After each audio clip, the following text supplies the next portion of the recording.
quiero que puedan pensar en el regalo más importante que ustedes hayan recibido en sus vidas. ¿Qué o quién sería? Piensen en el regalo más importante que ustedes hayan recibido en sus vidas. ¿Qué o quién sería? Algunos pensarán en sus hijos, otros en sus nietos, otros en sus hermanos o la familia en general. Quizá otros pensarán en un viaje que recibieron de regalo, o en el celular, el auto, las zapatillas, el vestido o la casa que tanto habían soñado. Quizá algunos puedan estar pensando en la décima que necesitaban en la universidad para titularse, o esa décima en el colegio para poder pasar de curso. Otros podrán estar pensando en el pololo, la polola, el esposo, la esposa que tanto anhelaban. Para algunos puede ser un juego o una consola que tanto habían esperado. Para otros será una plata que necesitaban para cubrir una deuda, el tan anhelado trabajo o un ascenso que estuvieron esperando por mucho tiempo. O finalmente para otros podrá ser una segunda oportunidad en la vida después de una enfermedad grave o un milagro de sanidad en su vida. Cada uno tiene su propio recuerdo de un gran regalo que pueden haber recibido en sus vidas, ya sea por mérito propio o quizás de forma inmerecida. Pero déjenme preguntarles, ¿es la verdadera gracia de Dios lo primero que se te viene a la mente al pensar en el regalo más importante que has recibido en tu vida? ¿Es la gracia de Dios lo primero que viene a tu mente cuando piensas en el regalo más importante que has recibido en tu vida? Y los invito entonces a que puedan abrir sus Biblias en la primera carta del apóstol Pedro, que va a ser la nueva serie que nos acompañará durante el resto de lo que queda este año, la cual he titulado, Viviendo y compartiendo la verdadera gracia de Dios. Es decir, que tu vida refleje el verdadero, grande e inmerecido regalo que Dios te ha dado en Cristo. Y este título está en base a lo que el mismo apóstol Pedro nos habla como el propósito de esta carta en 1 Pedro 5:12, en la parte final, que dice: les he escrito brevemente para animarlos y confirmarles, la Biblia de las Américas dice para exhortarles y testificar, que esta es la verdadera gracia de Dios, manténganse firmes en ella. Y ya en la serie anterior aprendimos por medio del apóstol Pablo, en su carta a los Efesios, cuál es la nueva identidad que hemos recibido en Cristo, como un regalo inmerecido de parte de Dios, aquellos que somos seguidores o discípulos de Jesús por medio de la fe. Y ahora por medio del apóstol Pedro, en su primera carta a la iglesia de Asia Menor, veremos cómo podemos mantenernos firmes en esta verdadera gracia que hemos recibido de parte de Dios, mostrándonos tanto la realidad en este mundo como la esperanza del mundo venidero. Es decir, el Pedro nos quiere animar a que podamos mantenernos firmes en la gracia, en el don inmerecido de parte de Dios en este mundo, mientras esperamos el próximo, el cual la Biblia nos dice que llegará cuando Cristo venga por segunda vez a buscar a su pueblo elegido. O como yo les he mencionado muchas veces, que nuestro vivir el presente sea en base a nuestra gloriosa esperanza futura, que debemos vivir el presente en base a nuestra gloriosa esperanza futura. Y es por eso que para Pedro es muy importante que conozcamos, vivamos y compartamos en el poder del Espíritu Santo la gracia de Dios por medio de su Hijo Jesucristo. Y eso será de vital importancia para reforzar quiénes somos en Cristo, a qué hemos sido llamados como cristianos y cómo debemos vivir nuestra fe en Jesús.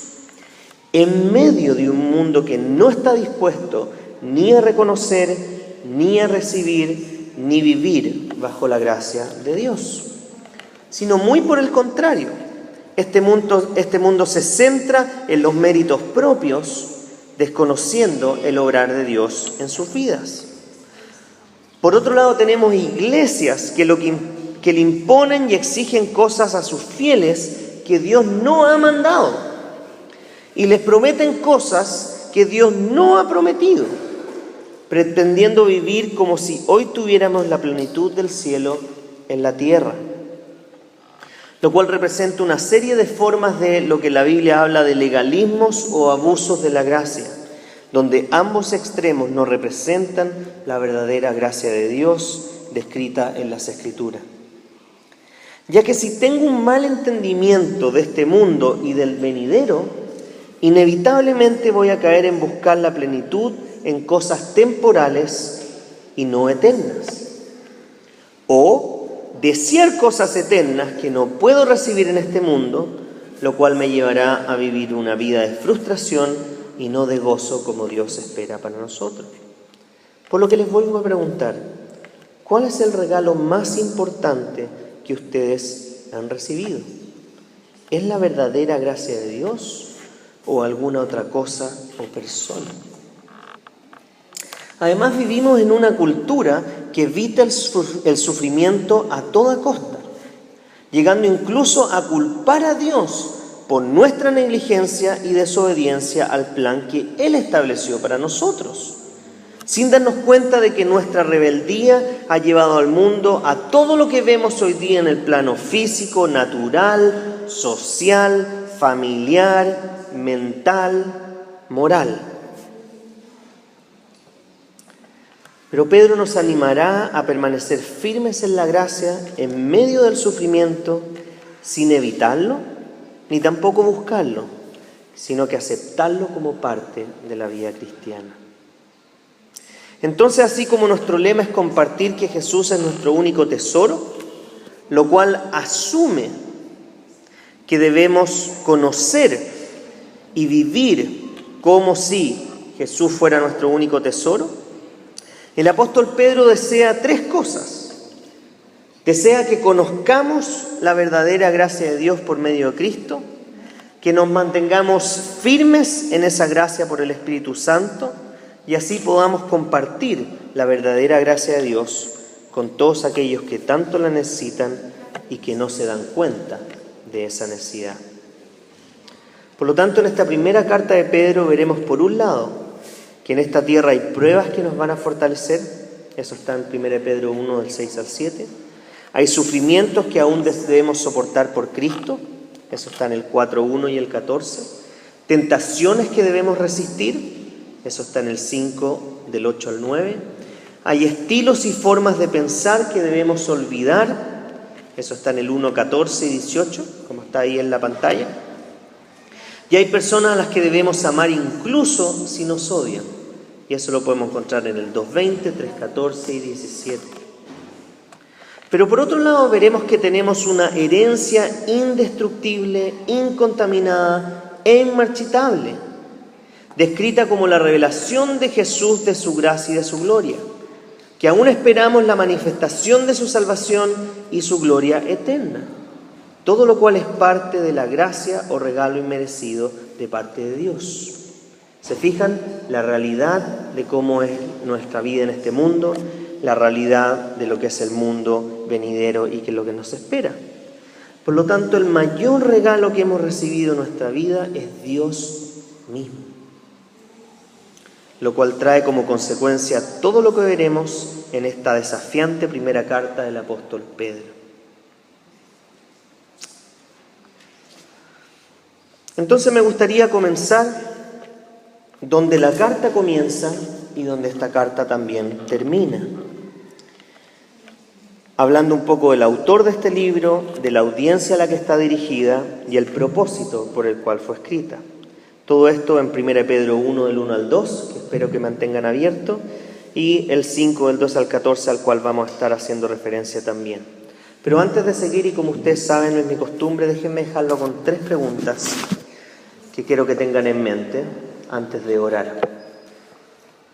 La primera pregunta es: ¿he recibido la verdadera gracia de Dios por medio de Cristo? ¿He recibido la verdadera gracia de Dios por medio de Cristo? La segunda pregunta, ¿es mi constante oración y deseo el seguir viviendo firme bajo esa gracia en obediencia a Jesús? ¿Es mi constante oración y deseo el seguir viviendo firme bajo esa gracia en obediencia a Jesús? Y la tercera pregunta es, ¿estoy compartiendo con otros de la gracia o regalo inmerecido que Dios me ha dado? ¿Estoy compartiendo con otros de la gracia o regalo inmerecido que Dios me ha dado? Vamos a orar y quiero que tengan en mente esas preguntas mientras vamos a estudiar los primeros 2 versículos de la carta de Pedro. Oremos. Padre amado, ¿qué sería de nosotros si tú no nos hubieras rescatado? ¿Qué sería de nosotros si tu gracia no nos hubiera impactado?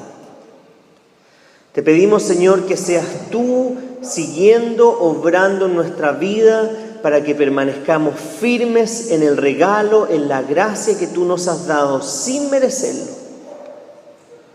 Te damos gracias, Señor, de que tú nos prometiste que nos mantendrás firmes en esa gracia y que a través de tu Espíritu Santo podremos ahora obedecer a Jesús. Ayúdanos, Señor, no simplemente a venir a una iglesia que hace cosas sociales, que hablan cosas bonitas y que quizás pareciera que hay buena gente ahí, Señor. Ayúdanos a venir en busca de esa gracia desesperadamente para llenarnos de ella y compartir esa gracia a todas las personas que tanto lo necesitan. Ayúdanos, Señor, a realmente creer y vivir sabiendo que tú eres nuestro único tesoro. Y abre nuestros corazones y nuestra mente ahora a esta primera carta de Pedro para que tú nos desafíes a través de ella. Gracias, Señor, porque eres tú quien nos habla hoy día, Señor. Y te pido, Señor, que seas tú por medio de la palabra hablando a cada uno de nuestros corazones, Señor. En el nombre de Jesús. Amén. Entonces, todas sus Biblias abiertas. Si no tienen Biblias, todavía atrás hay más Biblias para que tengan. Porque quiero que todo lo que yo vaya diciendo vean que efectivamente está ahí. También sirve la de los celulares. No son menos dignos por ver la Biblia en el celular. Así que 1 Pedro 1:1. Fíjense cómo parte diciéndonos esta carta. Dice, Pedro, apóstol de Jesucristo. Y la pregunta que debería surgirnos rápidamente es, ¿quién es realmente Pedro y por qué tiene ese título? Muchas veces nos saltamos esta parte del autor y pasamos rápidamente a qué nos va a decir esta carta. Pero parte diciendo Pedro, apóstol de Jesucristo. Y la Biblia nos dice que Pedro fue un pescador llamado Simón, quien es invitado por su hermano Andrés a conocer a este Mesías, quien a su vez no solo lo llama a que sea uno de sus discípulos, sino que le cambia su nombre a Pedro, que significa piedra. Y le dice que él ahora será uno de los pilares de la iglesia sobre el fundamento que es Cristo, llegando a convertirse ahora en un pescador de hombres. Pedro fue uno de los discípulos más cercanos de Jesús y uno de los principales líderes de la iglesia primitiva, junto con Juan y su hermano, el hermano de Jesús, Santiago. Él fue testigo ocular de la vida, muerte y resurrección de Cristo, junto con muchos otros eventos como la transfiguración, la resurrección de Lázaro, la caminata de Jesús sobre el agua y muchas otras señales y prodigios que Jesús hizo. Fue uno de los primeros en reconocer a Jesús como el Mesías, es decir, el Cristo, el Salvador, el Redentor esperado y anunciado en las Escrituras. Él recibió el llamado directamente de Jesús para liderar la iglesia, mantener la sana doctrina y cuidar el rebaño del Señor al final de su ministerio. Se sabe que Pedro fue un buen comerciante, hablaba 2 idiomas, el griego y el arameo, y aunque él es el autor de la carta escrita en el año más o menos 63 o 64, es decir, unos 30 años después de que Jesús murió, más o menos, Pedro usó un redactor, alguien que le ayudó a escribir, y eso lo menciona en el 5:13 o 5:12, donde es Silvano o quizás Silas, piensan algunos. Además sabemos que Pedro se casó y que tenía un carácter impulsivo que le llevó a cortarle una oreja a un soldado, a recomendarle a Cristo que no muriera en la cruz, a negar a Jesús 3 veces y a tirarse nadando de su barca para llegar a la orilla donde Jesús resucitado estaba. Finalmente sabemos que murió como un mártir y probablemente crucificado. Pero pese a los errores y pecados como cualquier hombre que cometió Pedro, vemos que él experimentó el perdón y la gracia de Dios, siendo usado poderosamente por él, llegando a ser apóstol de Jesucristo. Y para entender este título, que literalmente significa enviado, las Escrituras nos dicen que Jesús mismo apartó a sus 12 discípulos desde la multitud, los llevó a una montaña y desde ese lugar lo estableció como parte de su equipo y base de este nuevo pueblo que él estaba formando. Pablo los denomina la fundación de los apóstoles y los profetas, que están formados sobre esta piedra central angular que no es Pedro, sino que es Cristo, y lo cual está plasmado en las Escrituras. Y Pedro como apóstol tuvo la autoridad de Dios para escribir lo que escribió. Nadie más en la historia ha tenido la misma autoridad que los primeros apóstoles para escribir la palabra de Dios. Las palabras que Dios inspiró en ellos tienen su autoridad para toda la iglesia cristiana en todo lugar, por todas las edades, por los siglos de los siglos. Por lo tanto, cuando muere el último apóstol, tengo que decirles que se acaba la inspiración bíblica del Nuevo Testamento. Razón por la cual todo lo que puedan escuchar ustedes, no importa de dónde venga ni de quién venga, debe ser siempre sujeto a nuestra autoridad máxima, que es las Escrituras, la palabra de Dios. Por lo tanto, todo lo que el pastor les diga o cualquier otra persona les diga, siempre debe ser sujeto a las Escrituras. Y es esa palabra, de acuerdo a 1 Pedro 1:23, que tiene el poder para hacerte nacer de nuevo. Es la palabra de Dios la que nos transforma. Es la palabra de Dios la que te despierta a sus verdades y la que te motiva a vivir una vida diferente mientras esperamos su segunda venida. Segunda venida que sabemos que es pronto y que no se tarda. Por lo que siempre debemos estar expectantes y preparados, pese a que ya han pasado más de 2000 años en esta espera. Entonces hemos hablado del autor, Pedro, y de la autoridad que él tiene, porque Dios se la ha dado, que está plasmada en las Escrituras. Carta que fue escrita probablemente desde Roma, debido a la alusión que hace de Babilonia en 1 Pedro 5:13. Lo que pretendo explicar en el estudio bíblico con más detalle, pero simplemente para ellos Babilonia, para el pueblo judío, Babilonia era el lugar de exilio donde ya no estaban en su lugar Jerusalén. Pedro ocupa esta misma analogía, Babilonia, haciendo alusión a Roma, es decir, este lugar que los ha conquistado y que ahora están en exilio y fuera de su hogar. Por eso se cree que probablemente Pedro escribió la carta desde Roma. Pero ahora es tiempo de hablar de la audiencia. ¿A quién está escrita esta carta? Y siempre es importante ver la audiencia original para después extrapolarla hacia nosotros, ya que por la misericordia de Dios, hoy nosotros también somos parte de esta audiencia. Pedro entonces es el autor, escrita por su redactor, Silvano o Silas. ¿Y escrita a quién? Fíjense el versículo 1. Dice, a los elegidos extranjeros dispersos por el Ponto, Galacia, Capadocia, Asia y Bitinia. La Biblia de la América ocupa palabras como expatriados de la dispersión.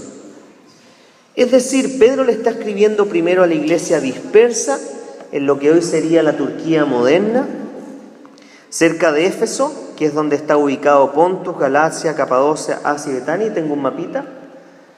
El de arriba es el mapa del contexto original, donde no sé si alcanzan a leer, pero ahí habla de Pontus, de Galacia, de Capadocia, todos lugares reales a los cuales Pedro le escribe. Y en lo que hoy, si ven el mapa abajo, sería lo que es Turquía. Ahí serían los distintos cristianos que estaban en ese tiempo dispersos. A ellos les escribe. Es decir, le está escribiendo a una iglesia multiregional, con múltiples lenguas, múltiples culturas, pero probablemente no con una fuerte influencia greco-romana. Una audiencia sufriente que padecía persecuciones personales y esporádicas, probablemente con aislamiento social, y que recibía el castigo constante de los soldados romanos. Y esto porque piensen en lo siguiente: el cambio moral de los futuros cristianos en ese tiempo era impopular y contracultural, y de hecho todavía lo es. La gente nos llama radicales, antinaturales, antiguos, conservadores.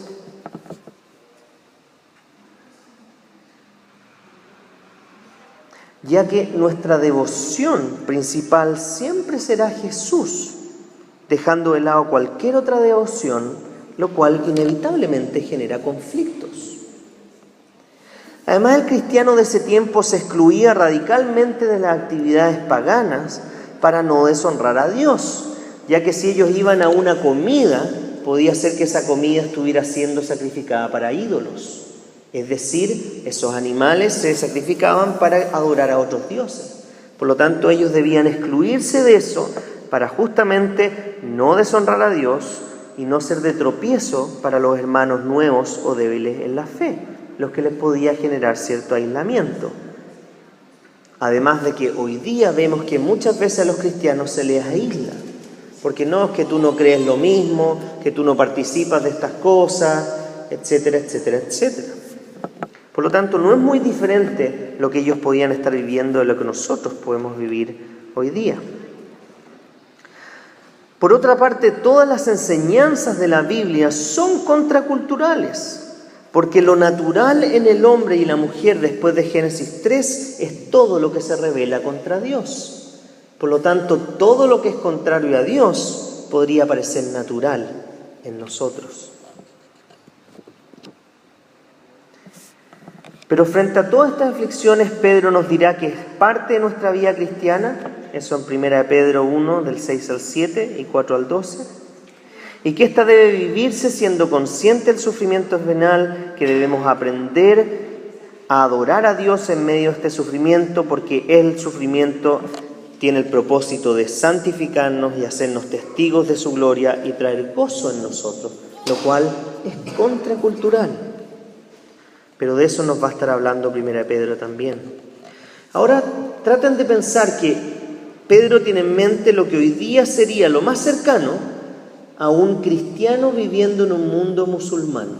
Eso sería lo más cercano a lo que hoy día nosotros podríamos pensar en lo que tenía en mente Pedro cuando escribió la carta originalmente. Es decir, alguien que no puede vivir tranquilo ni libre porque las leyes de su país no le permiten vivir bajo su fe. Ahora, si se fijan, estos que están dispersos en el Asia Menor son descritos con la palabra expatriados o extranjeros.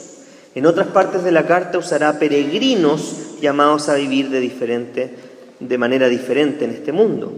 Pero no solo los llama así porque viven en diferentes ciudades que probablemente no son la suya, sino que más bien porque quiere explicarles que su verdadera patria no es terrenal, sino que celestial.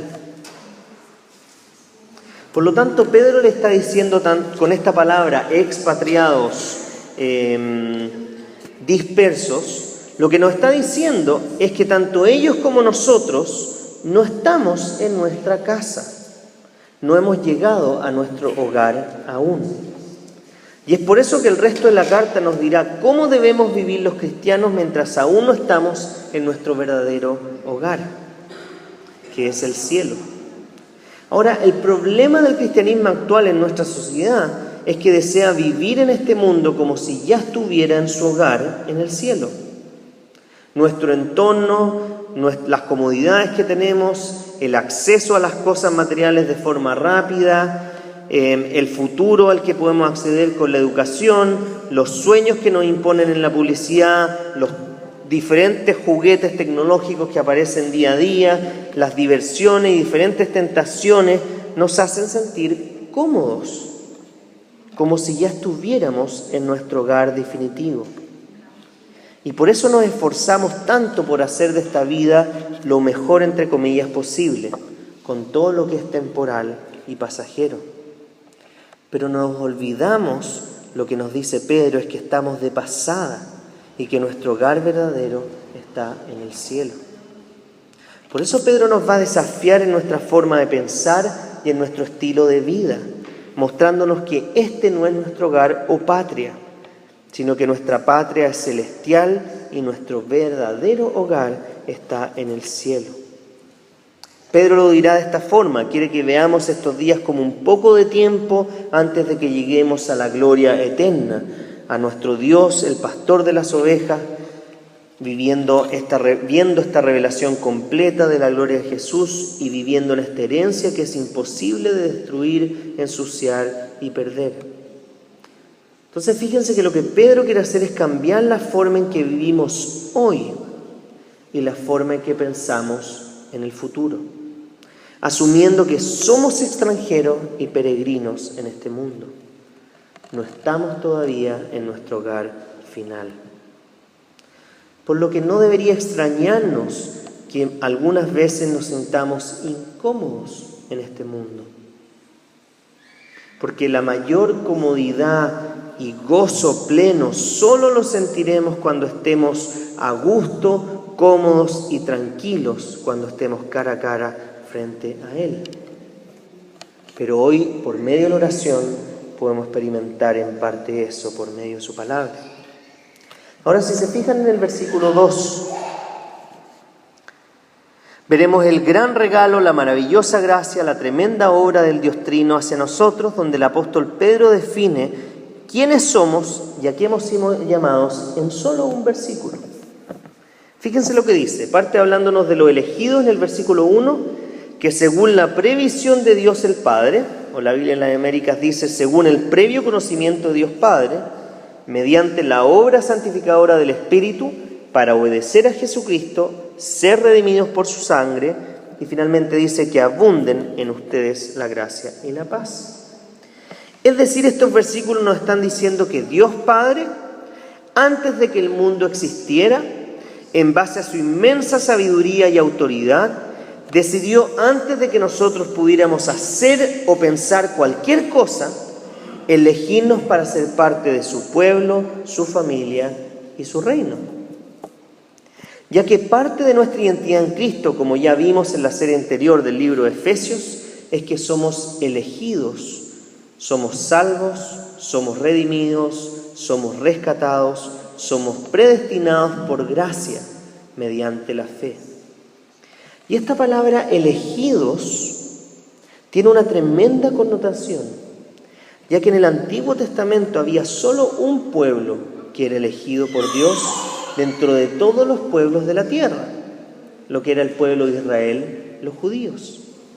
Pero ahora Pedro generosamente e inspirado por el Espíritu Santo, usa ese mismo nombre, no solo para los judíos, sino para todos los que probablemente no son judíos, es decir, lo que la Biblia habla de los gentiles, que estaban viviendo dispersos en distintos lugares, lejos de su patria. Por lo tanto, nos hace parte del privilegio de ser llamados elegidos de Dios en Cristo. Ahora déjenme decirles algo. Si tú quieres a alguien que tiene baja estima,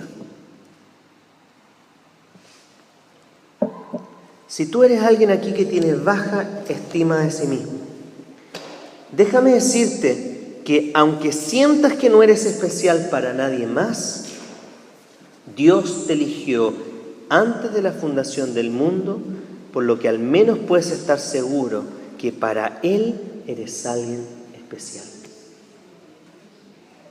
Si tú tienes una baja estima, déjame decirte que tú eres especial, al menos para Él.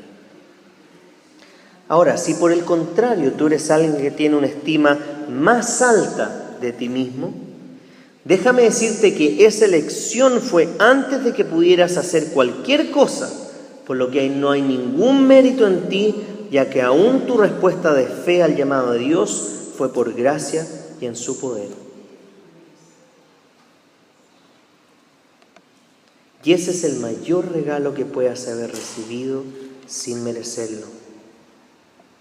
Lo cual, según el versículo 2, nos dice que esto es posible solo en el poder del Espíritu Santo, quien te santificó o apartó con el propósito de obedecer a Cristo y así ser limpiado, redimido y salvado por su muerte en la cruz. Por lo tanto, eso es lo que quiere el apóstol Pedro cuando dice que hemos sido elegidos mediante la obra santificadora del Espíritu para obedecer a Jesucristo y ser redimidos por su sangre. Entonces, fíjense lo que nos está diciendo Pedro. Nos está diciendo que el Dios Trino, Padre, Hijo y Espíritu Santo, nos salvó para que viviéramos vidas para Él como su pueblo. Es decir, el Espíritu Santo nos aparta, previa elección del Padre, para que vivamos vidas de obediencia a Jesús.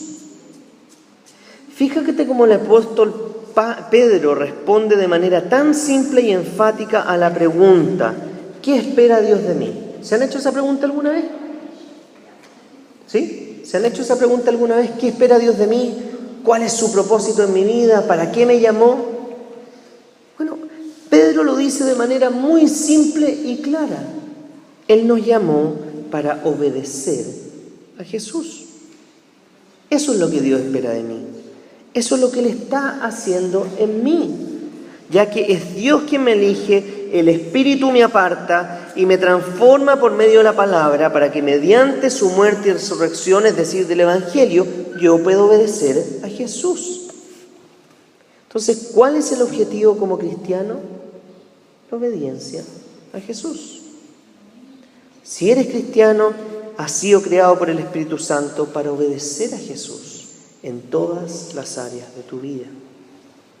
Entonces tu vida debe reflejar que has sido elegido por Dios, apartado por el Espíritu Santo para vivir como un extranjero en este mundo en obediencia a Jesús, pese a los sufrimientos que pueda existir en este mundo, mientras vamos camino a nuestro nuevo hogar, el cielo.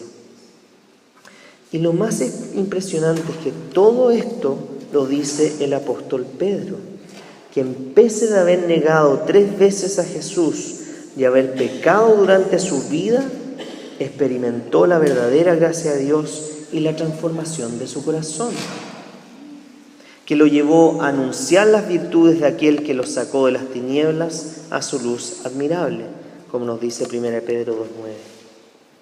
Y esta obra Dios prometió que la haría en nuestros corazones mientras vamos camino a nuestro verdadero hogar. Esa es la verdadera gracia de Dios. Este es el mayor regalo que jamás vayamos a recibir.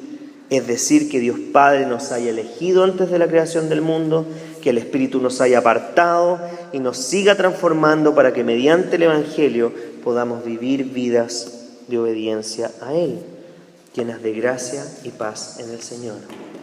Ahora déjenme preguntarle, y con esto ya voy terminando: ¿cómo puedo buscar vivir en obediencia a Jesús si no lo conozco y si no estoy dispuesto a aprender de su palabra?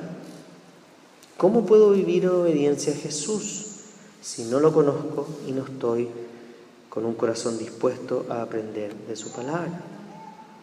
Por lo que los animo a que tengan vidas profundas de oración y de estudio de la palabra del Señor siempre. Entonces el apóstol Pedro comenzó esta carta recordándonos quiénes somos en Cristo, es decir, hemos sido elegidos, apartados y somos extranjeros en este mundo. Y nos ha dicho a qué hemos sido llamados, es decir, a obedecer a Jesús, lo cual es la base de la verdadera gracia de Dios, con la cual somos perdonados, salvados, gracias a los méritos de Cristo, en el cual Él pagó el precio para el rescate nuestro. ¿Estás seguro de quién eres en Cristo y a qué te ha llamado? Si no lo estás, déjame decirte que por la gracia de Dios y por fe, tú puedes decir que eres elegido por Dios, has sido apartado para poder obedecer a Jesús todos los días de tu vida. Como lo he dicho muchas veces, no debes buscar amar a Dios para que Él te ame, sino que tú puedes amar a Dios porque Él ya te amó por medio de Cristo. Termino con las preguntas con las que comencé. ¿He recibido la verdadera gracia de Dios por medio de Cristo? ¿Es mi constante oración y deseo el seguir viviendo firme bajo esa gracia en obediencia a Jesús? ¿Estoy compartiendo con otros de la gracia o regalo inmerecido que Dios me ha dado? Si la primera pregunta no la tienes clara, te quiero pedir que por favor te puedas acercar a mí o a alguno de los líderes de la iglesia, porque es necesario que tú entiendas qué es la gracia y cómo el Evangelio puede transformarte.